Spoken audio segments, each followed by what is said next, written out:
Think about the last time something went wrong in someone's life.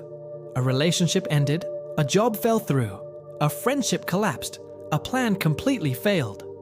And instead of taking even a fraction of responsibility, that person turned to you with eyes full of pain and said, "This always happens to me. Nobody ever helps me. I give everything and get nothing back. The whole world is against me."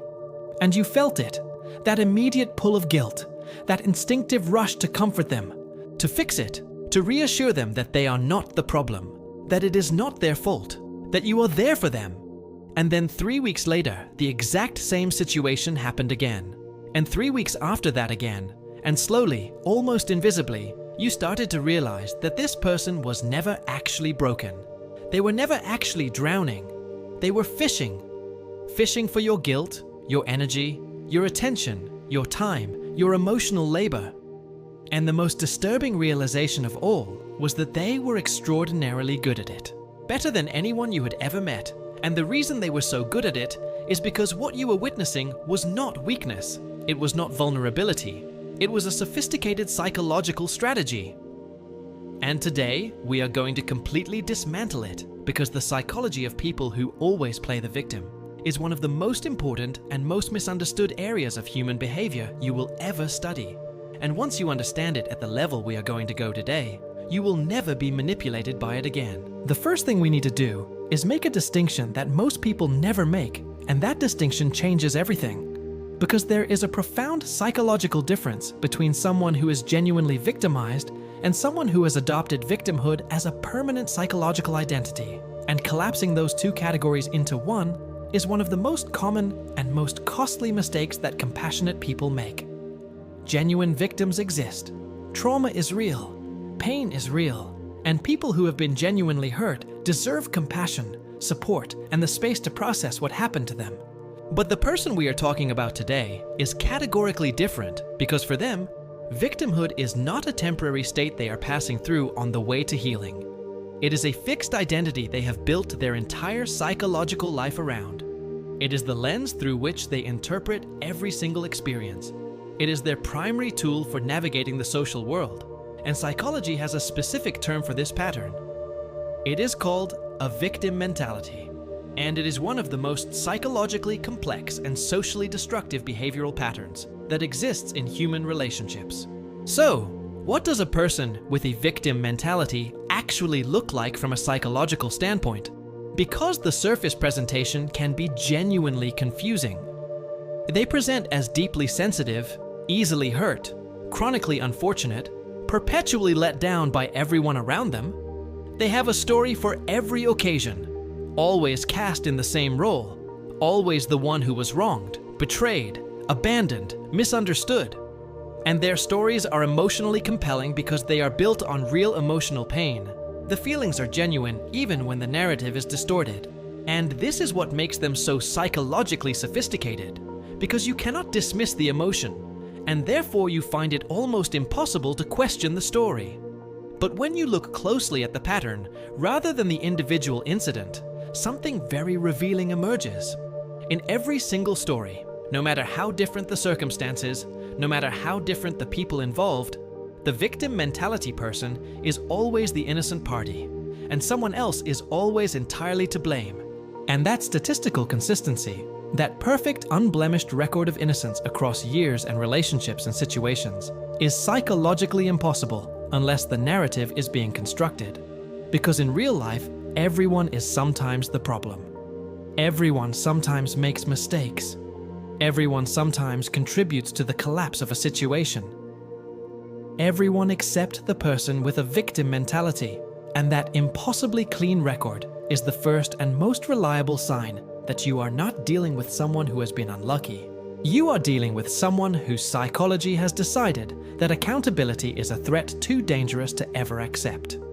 Now let's go into the psychological roots of this, because this is where it gets both darker and more compassionate simultaneously.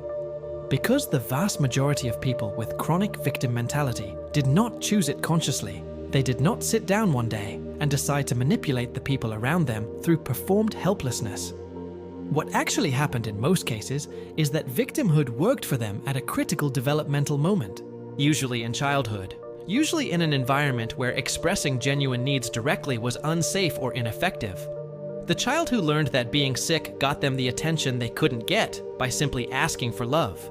The teenager who discovered that being bullied was the only time their parents stopped fighting and focused on them. The person who found that vulnerability and helplessness were the only currencies that bought them connection in a world where direct assertiveness was punished or ignored. And the brain, being the extraordinarily efficient learning machine that it is, filed that information under survival strategy and kept running it long after the original environment that created it had disappeared. So the adult with victim mentality is in many cases running a childhood coping mechanism that was once genuinely adaptive in a completely different world than the one they now live in. And understanding that does not excuse the behavior, but it does explain it. And explanation is the beginning of both protection and compassion. But here is where the dark psychology enters the picture and where things become genuinely dangerous. Because there is a subset of people who use victim mentality not as an unconscious coping strategy, but as a deliberate and calculated tool of psychological manipulation. And psychology links this pattern directly to covert narcissism, which we touched on in a previous video. The covert narcissist is the master of weaponized victimhood. They use their suffering as a blade so precisely sharpened that it cuts through every boundary you try to set. Because the moment you establish a limit, the moment you say no, the moment you prioritize your own needs, they immediately reframe it as an act of cruelty against them. You didn't refuse a favor, you abandoned them. You didn't set a boundary, you attacked them.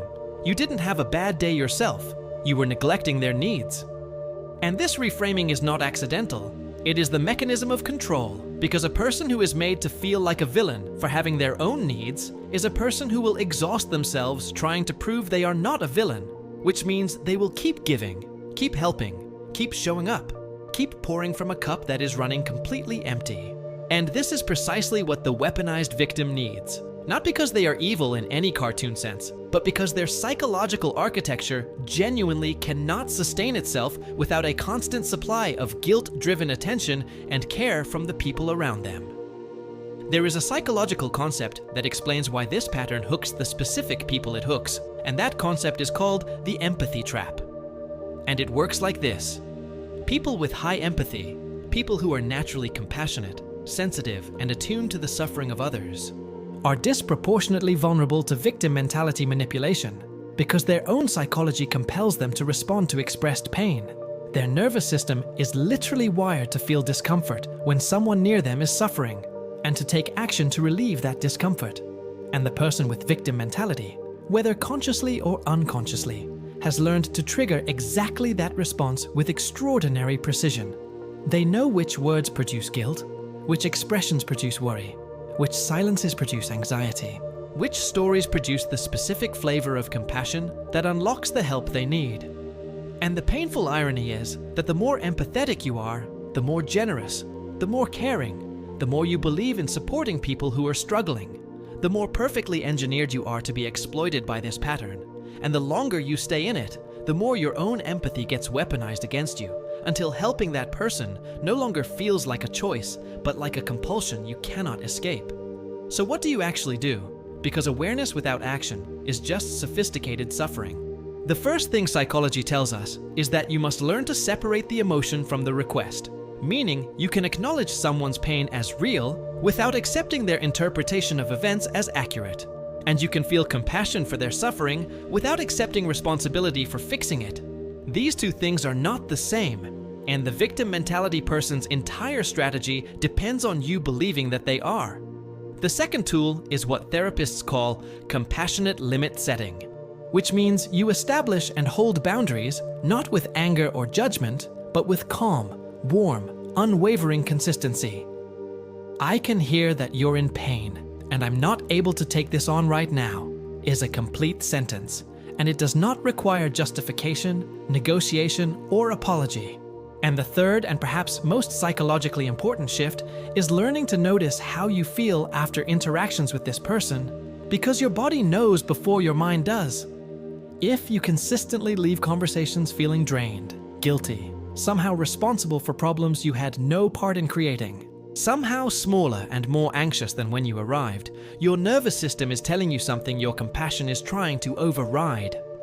And the deepest psychological truth about victim mentality, the one that nobody wants to say because it sounds cruel, but is actually the most compassionate thing you can understand, is that rescuing a person from every consequence of their choices does not help them. It keeps them trapped. It confirms their belief that they cannot cope without someone else absorbing the weight of their life. Real care for someone with victim mentality sometimes looks like stepping back, like refusing to be the audience for the story, like allowing them to sit with the discomfort of accountability long enough for something new to grow. Because you cannot want someone's growth more than they want it themselves. And the moment you accept the truth is the moment you stop being a supporting character in someone else's story of endless suffering and start being the main character in your own.